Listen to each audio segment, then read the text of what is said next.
Assalamu alaikum. Wow, everyone's waited this long, and I'm just really impressed. I want to thank you for waiting this long, for going through all these slides. But it wasn't hard to wait this long. It's part of our heart. Our families are back there. So we not only feel the pain, but we see the pain on the slides. We hear it on the phone when we talk to our families, and we're hearing it tonight. I want to thank the organizers for bringing this together. I luckily met Brother Muhammad through an organizing committee that we had a couple of Thursdays ago. Many community members came out as soon as we made the call out. There's an emergency meeting for Pakistan. His daughter came out, Afnan, and then from there I met him. Alhamdulillah, now I met all of you. I'm so happy. I also want to thank the elected officials for being here and speaking up, because if they're not going to speak for us in the House, nobody will. It's extremely important to raise our concerns today as to the humanitarian crisis that is going on right now overseas. Right now, the government has not reached the GDP, which is just 0.7%. I want to thank the Office of the Consulate of Pakistan. Thank you for being here. We have also reached out to him to speak. I will not be long. Islamic Relief Canada is the largest Muslim relief organization in the world. We have 37 offices. We have one right now in Pakistan, and we also set up office in the crisis area. We have staff working there along with our volunteers as we speak.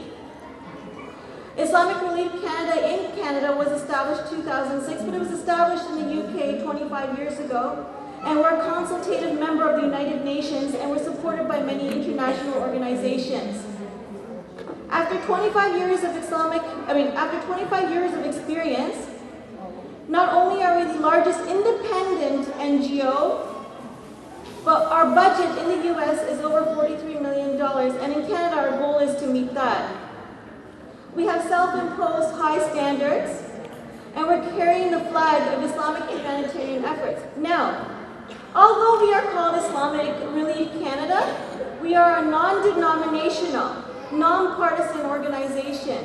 It is called Islamic because we follow the principles of Islam, of doing good, of following the Prophet ﷺ. Our partners are UNICEF, UNHCR, Oxfam, CARE, along with many others. You can see it on the screen right now.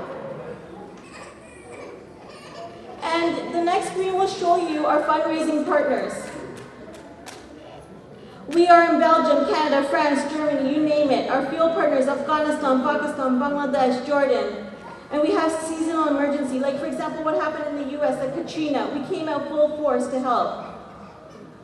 And luckily, we've been able to get out there before any other organization because we don't have an insurance policy to protect our volunteers. Instead, so we don't have to wait for an insurance company to get out into the field. What we do have are people who are driven by faith to go out and help the people.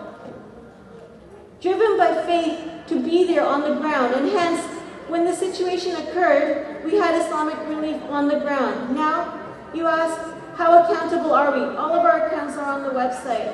Every penny that you spend, if you turn that pledge card around, you'll see a pledge card. Every single penny is accounted for on our websites. And there is also a report as to where your money went. And if you want to visit and help Islamic Relief in Pakistan, we arrange for that too. I'm extremely impressed to hear one of your community members, Selma, to go out there and actually visit. That's impressive. The Prince Charles of Wales has mentioned that he has nothing but the greatest admiration for the way in which Islamic Relief responds to these dreadful disasters. I also have admiration for the way our volunteers respond. We call out this emergency meeting days notice, 1 day's notice. I think I called it out the morning. That evening we had a room full of people filling up the campus, and UTM generously donated a room for us to meet. And as a result, we have suggestions of a vigil. If you look at the card here, you will notice that there will be a vigil tomorrow at 3 p.m. And this was one of the community members' suggestions. And the reason we're having a peace vigil I repeat peace vigil because you see a whole bunch of Muslims in a square and you wonder, oh, what's going on, right? So we're emphasizing peace vigil, and this is going to be at Huron, Ontario and Dundas. And the reason we're doing this is because there isn't very much media recognition for the serious situation across the seas. Every one of you are affected. I'm affected. I'm not even Pakistani. It's a humanitarian issue. Every one of us are affected.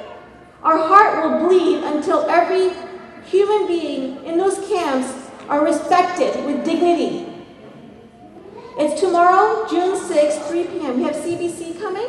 We have Omni Television sending a camera person. We have Mississauga News sending a camera person to take a photo. We have South Asian Newsweek, and I don't know who else, but Global Mail asked for a press release.